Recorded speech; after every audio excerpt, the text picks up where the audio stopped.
એટલે જેટલા માવતર બેઠા છે એને કહું તો બહુ જુવાઈ રહી ન જોવી, ખાનદાની જોવી, કુટુંબ જોવું.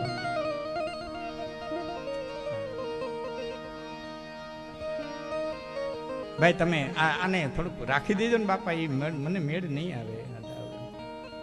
આપણે એક વિરામ રાખી દે બાપા, ને આપી દે પછી આ બધું આપી દે પછી. મારે એક બે પ્રસંગો આપણને કહેવા, પણ શરૂઆતમાં એટલા માટે લીધી છે બહેનોની હાજરી અમુક સમય સુધી જ હોય, અમુક સમય પછી ન હોય, પછી આપણે તો આપણી રીતે બધું વાતો કરશું, મજા કરશું. એટલા માટે શરૂઆતમાં બે ત્રણ વાતો મેં હમણાં જે શરૂઆત કરી છે એ કહું છું. જેટલી દીકરીઓ બેઠી છે એને માટે થઈને 2 મિનિટ રહું. તમે બધા મને સહકાર આપજો, બધા મને સહકાર આપજો. જવાન દીકરીઓ બેઠી છે ને એને માટે 2 મિનિટ લઉં છું કે જવાન દીકરીએ બાપને બિહાડી કોક દી પૂછવું છે કે બાપ તને ઇજ્જત કમાતા કેટલા વર્ષ લઈ ગયા, તને આબરૂ કમાતા કેટલા વર્ષ લઈ ગયા, તને પોતા પોતા કેટલા વર્ષ લઈ ગયા, તને નાતે અહીં બેહાડ્યો એમાં કેટલા વર્ષ લઈ ગયા, તો અમારા હાટું થઈને કેટલો ખર્ચાનો, અમારા હાટું થઈને તે કેટલાઓને હાદી કરી, અમારા એડમિશન માટે, અમારા અભ્યાસ માટે તે કેટલાઓને ભાઈ બાપો કર્યા, કેટલાઓને હાદી કરી, કેટલાઓને સલામો ભરી, કેટલા પાસે હાથ લાંબો કર્યો. જવાન દીકરીએ બાપને પૂછવું જોઈએ. ક્યારેક બાપ તો અમારા હાટું થઈને કેટલો ગહાણો. એ દીકરી અટાણે સ્માર્ટફોન વાપરતા થઈ હોય, એમાં વોટ્સઅપ વાપરતા થઈ હોય, એમાં ફેસબુક વાપરતા થઈ હોય, અને એમાં ઇન્સ્ટાગ્રામ વાપરતા થઈ હોય, અને એમાં 35 રૂપિયાના પેટ્રોલ નાખીને નોકરી પટ્ટીના સંપલ પહેરીને માગ્યા મોટરસાઇકલે કોકના સીન નાખવા નીકળી જતા હોય. એવા દીકરીને 5 મેસેજ હારા કરે ને બાપની ઇજ્જત માટે પગલું દે ને હાલતી થઈ જાય ને તેથી દુઃખ બહુ થાય, દુઃખ બહુ થાય.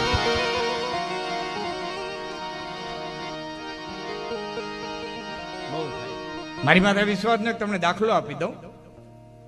સાધુ થયા પછી ભરતરીએ 3 શતક લખ્યા, વૈરાગ્ય શતક, નીતિ શતક અને શૃંગાર શતક. 3 શતક લખ્યા. નીતિ શતકના બીજા શ્લોકની માલિક મહારાજા ભરતરી લખે છે કે હું પિંગલાને ચાહું, પિંગલા અશોપાળને ચાહે, અશોપાળ ગણિકાને ચાહે, અને ગણિકા પાછી મને ચાહે. ધિકાર છે, ધિકાર છે, ધિકાર. અમરફળની વાત છે. અમરફળ ભરતરી પાસે આવ્યું, પિંગલાને દીધું, પિંગલા પાસે આવ્યું, અશોપાળને દઈ આવ્યા, અશોપાળ પાસે આવ્યું, ગણિકાને દઈ આવ્યો, અને ગણિકાને એમ થયું કે આ ભવ ભોગવું છે, આમાં મારે અમર થઈને શું કરું, 92 લાખ મારવાનો, ધણી અમર થાય તો સારું કહેવાય. એ આવ્યું પાછું ભરતરી પાસે. અમરફળ ક્યાંથી આવ્યું તપાસ આલી, રાઉન્ડ આયલો ઊંધો, રાઉન્ડ આયલો ઊંધો, અને ભરતરીના હૃદયમાં ઘા લાગ્યો, અને પોતાના ઘા લાગે તે બે જ નીકળે, કે બાવો થાય કે બારવટીયો થાય, કાં સાધુ થાય અને કાં વેર લેવા હાટું થઈને બારવટીયો થાય. એટલે દીકરીઓને કહું છું, સામાન્ય બાઈ ને એક વખતની વિશ્વ સુંદરી રે પિંગલા, સામાન્ય દેખાવડી ને એ વખતના વિશ્વ સુંદરી એટલે પિંગલા. અને સામાન્ય પુરુષને 92 લાખ માળવાનો ધણી એટલે ભરતરી, 92 લાખ માળવાનો ધણી. માટે કહેવાનું છે 92 લાખ જોજે રાજા તાર માળવો,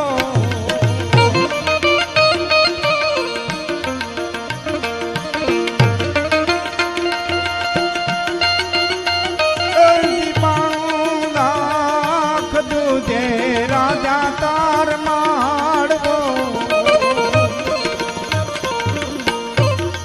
18 લાખ ઘોડાની ઘોડા રે, 9 લાખ પૂંજર ઝૂલે તાર આંગણે રે,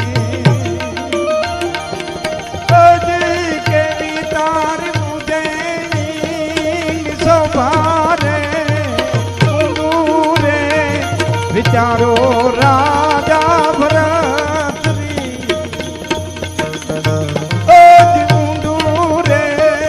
વિચારો રાજા ભરતરી.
थे रानी ताम नहीं चलो दुनिया भरा घुमावे बाबो रे बिनो पान बाबो घर बारी बालूड़ो तो बैठने लगावे रे रे विचारो राजा भरतरी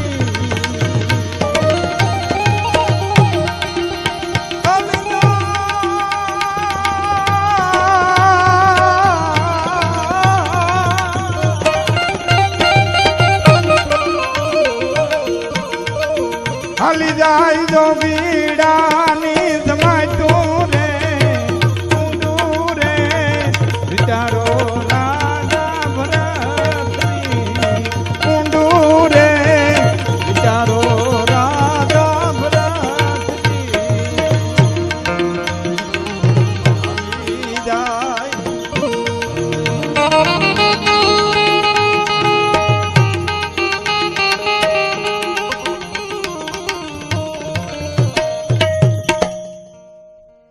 આટલી કડી તો મેં એટલા માટે લીધી દીકરીઓ માટે ખાસ કરી કે એ વખતની વિશ્વ સુંદરી એટલે પિંગલા અને એ વખતનો શ્રેષ્ઠ ધનપતિ એટલે મહારાજા ભરતરી 92 લાખ માળવાનો ધણી એટલે રાજા ભરતરી એ જો એકાબીજાને વફાદાર ન રહી ગયા હોય તો આ 35 રૂપિયાના પેટ્રોલ નાખીને સીન નાખવા નીકળી જતા હું રહેવાના હતા. ફક્ત દીકરીઓને બનાવવાની વાત છે, દીકરીઓને ભળવાની વાત છે. બાપની ઇજ્જતને હાથ કુટુંબની ઇજ્જતને હાથવી લઈ દો. ઇજ્જત વસ્તુ છે બહુ મોટી છે. હા, ટકોર ન ખમે હવાર નો ભોર આયરની દીકરી બેહું લઈને નીકળી ધીમે ધીમે ધીમે ધીમે ધીમે બેહું આયલી જતી હતી. હવે કઈક રેડી બહેનો, હવે કઈક સારું બહેનું સરસ. અને એમાં એક આયરાણી ગાર કરતી હતી. એ નિહાળની લઈ અને ગાયના પીંડા કરે તોટાડતી હતી. એમાં એક ભેંસ, જો કે ભેંસનું લખણ છે, ભેંસ છે ને ડોબું છે એનું લખણ છે. તાજી ગાય હોય ને ત્યાં ધરાર હિંગડું મારે, આ ભેંસનું લખણ. એ ગાર કરતી હતી એમાં ભેંસે હિંગડું માર્યું અને ગાયનું પોડું પડ્યું. એટલે જે આયરાણી ગાર કરતા હતા ને એને કીધું કે મરે મરે આ ન ધણાવતી ને ભેહું કોઈનું કઈ રેવા નહીં દે. શું કીધું? ન ધણિયાતી ની ભેહું કોઈનું કઈ રેવા નહીં દે. અને બાઈ ભેહું પાછી વારી, ભેહું પાછી વારી ઘરે લઈ આવી. હા હારા અડીખમ ઓહરીને બેઠો તો. એને કીધું ભોનભાઈ બાપા કેમ તરત જ ભેહું લઈને આવતી રહી? કે મામા હું હાથીને કેતી જાય જરાક ભેહું નીણ પૂરો કરી દે, મારે જરાક માવતર ને ઘીરે જ આવવું છે, હું જરાક જાતી આવું. બનેલું એવું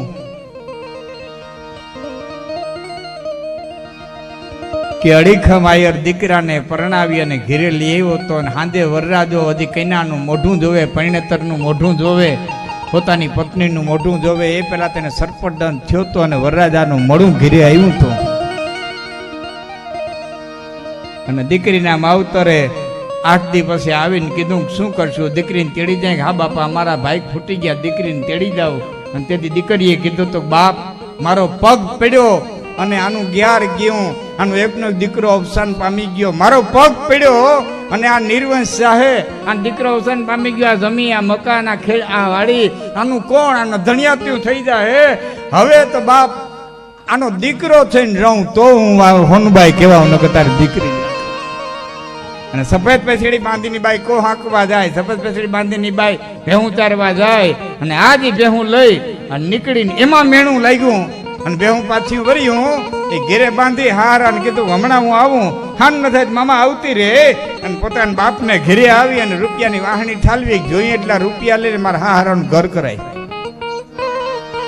મારા હાહરાનું ઘર કરાય. મારા હાહરાને પરણેવું નહીં ત્યાં સુધી બાપને કે હું તારે ઘરે જાઉં નહીં, ઘર કરાય. જોઈએ એટલા રૂપિયા લઈ જા. એ સાહેબ એ હારું ઠેકાણું જોઈ અને હારાનું ઘર કરાયું અને એનો જે વંશ રાખી દીધો. આજ હમે ગામને માલિકો જે મારું દાયરો છે ને એ ભાઈ હોનભાઈ ને આભારી છે, જે છે ને હોનભાઈ ને આભારી છે. તમે આમ હમે ગાનું આ એની દીકરીની એક તાકાત, એક ઉર્જા, એક પાવર, એની ખુમારી હોવી જોઈએ ને. અમારા હોનભાઈમાં કહેતા કે માણાને પોતાની જ્ઞાતિનો નશો હોવો જોઈએ, પછી બીજા નશાની શું જરૂર છે? હું કોણ છું એટલો નશો હોય એટલે ઘણું. સબ નશા સંસાર કા સુબહ ઉતરત જાત, બાકી નાનક નશા નામ કા એ તો બઢત બઢત હી બઢાત. ગમે એવો મોટો નશો કરો ને 500 નો કરો, 5000 નો કરો, સવાર થાય એટલે ઉતરી જાય ને ઉતરી જાય.